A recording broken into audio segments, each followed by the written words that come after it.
Celebrating anniversaries always is meaningful. All great institutions grow out of their roots. We're involved in a huge renovation project now to transform the hall for the 21st century. So one of the great things about the fact we're celebrating our 120th anniversary is not only that we can look at the world we were born into, but interestingly enough, we can actually look at the Carnegie Hall that was born then.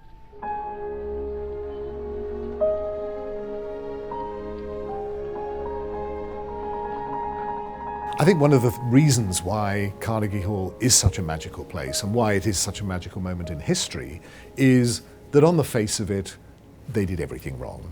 They didn't choose one of the world's great architects or even one of America's greatest architects at the time. There was no acoustician. It was built, everybody said it was built too far north, that nobody would ever travel this far. In the 1850s and the 1860s, there were about 4,000 pigs that roamed different outcroppings through 57th and 7th. There were squatters and shanty towns where the hall is now in 1891. It's still known as Hogtown. Midtown was 14th Street. That's 3.5 miles south. In the 1880s and the 1890s, New York was coming awake as a cultural center. It had always been a business center, but in terms of culture, it had always been a backwater. What begins to happen is that the city fathers and men like Carnegie, all of whom had come from outside, they had some desire having their new hometown known as a cultural center. Ground was broken in 1889. At the laying of the cornerstone, Carnegie said, "It is built to stand for ages." And it is probable that during these ages, this hall will intertwine itself with the history of our country. The city waited with tremendous anticipation. Yet, when they heard who the architect was, they thought, well, who's that? Carnegie could have had his choice of Stanford White, McKim. I often say even Frank Lloyd Wright was very young and had his shingle out. Instead, he chose the secretary of the Oratorio Society, who happened to be a cellist. William Burnett Tuthill had designed a handful of buildings, but had never designed a theater. He sent him around Europe to look at all the great concert halls of Europe, and he came back and designed something completely different. Now, in theory, somebody who'd never built a hall before and actually never built one again should never, by all that's right, have actually built the greatest hall in the world. When you look at what acousticians of today say, they all say the greatest concert halls should be about 2,000 seats. This is 2,800. They all say you should have no curves. This has curves at front and back. So he did everything wrong. If you notice the first and second tier, there are no barriers between the boxes. Now, this was a radical concept. There are no frescoes, there's no chandelier, there isn't a curtain. When William Tuthill built the hall, I don't think he was trying to forge his own path. By chance, he had an instinct. You don't do this by luck. He must have had a feel for what you need to do to create the superb space for music. The opening of Carnegie Hall was one of these glorious moments in the history of New York City.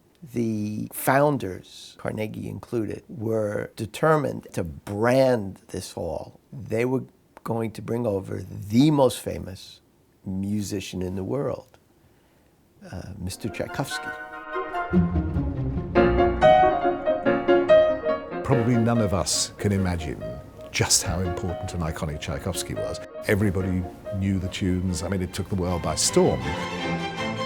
It also meant around him, St. Petersburg was a colossal center of music. Because he was such a mad-looking Russian, the newspapers loved him. When he got to New York, he was besieged wherever he went and complained about it, by tourists gaping at him, by people wanting autographs. If there were people who had their doubts about the music hall, they didn't have their doubts about Tchaikovsky.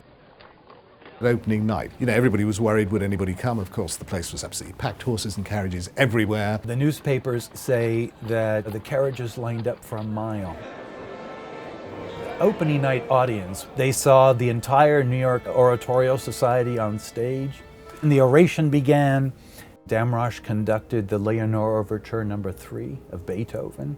And then Tchaikovsky was now going to come out and conduct the March Solennelle.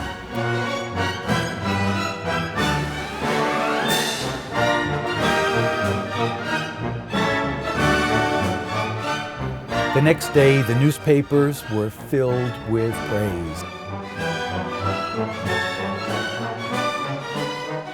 Tchaikovsky wrote in his diary, "The enthusiasm was such as I never succeeded in arousing even in Russia. In a word, it was evident that I had really pleased the Americans." His only visit to America, and in fact, as it turned out, 18 months before he died. Everyone from the beginning was already saying this actually could become the center of New York's cultural scene.